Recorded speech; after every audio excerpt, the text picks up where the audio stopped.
അങ്ങനെ നമ്മുടെ രഞ്ജു വന്നിരിക്കുകയാണ്. അതായത് നമ്മുടെ ഗീതു ഗോവിന്ദനെയും കൂട്ടി ഒരു റെസ്റ്റോറൻറ്റിലേക്ക് വന്നിരിക്കുകയാണ്. അതിനുശേഷം നമ്മുടെ ഗീതു ഒരു സദ്യയൊക്കെ ഓർഡർ ചെയ്തിട്ടുണ്ട്. അങ്ങനെ അത് കഴിക്കാനായിട്ട് ഭയങ്കര സന്തോഷമായിട്ട് ഇരിക്കുകയാണ്. ആ സമയത്ത് തന്നെ നമ്മുടെ ഗോവിന്ദിനോട് മനസ്സിലുള്ള പ്രണയമൊക്കെ തുറന്നു പറയണം, എന്നിട്ട് ഫ്ലവർ കൊടുക്കണം എന്നൊക്കെയുള്ള ആ ഒരു ആഗ്രഹത്തിലൊക്കെ നമ്മുടെ ഗീതു ചിലതൊക്കെ മനസ്സിലിങ്ങനെ അടുക്കി പറക്കി വെച്ചിട്ട് ഇങ്ങനെ വന്നിരിക്കുകയാണ്. അപ്പോൾ അതിന് വിപരീതമായിട്ട് ഇതേ വന്നിരിക്കുകയാണ് മറ്റാരുമല്ല നമ്മുടെ രഞ്ജു ഗോവിന്ദ് എന്ന് പറഞ്ഞാൽ അവർ തമ്മിൽ പറഞ്ഞു വെച്ചിട്ട് ഒത്താണ് വന്നിട്ടുള്ളത്. അത് ഗീതുവിന് അറിയില്ല.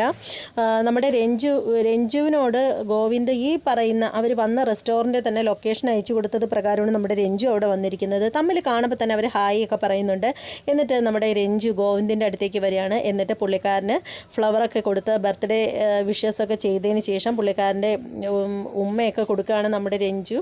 ഇത് കണ്ടിട്ട് നമ്മുടെ ഗീതുവിനാണെങ്കിൽ ഓട്ടം പിടിക്കുന്നില്ല. ഗീതു ഭയങ്കരമായിട്ട് ഷൗട്ട് ചെയ്യുകയാണ്. നമ്മുടെ ഒരു രക്ഷയില്ല ഗീതുവിൻ്റെ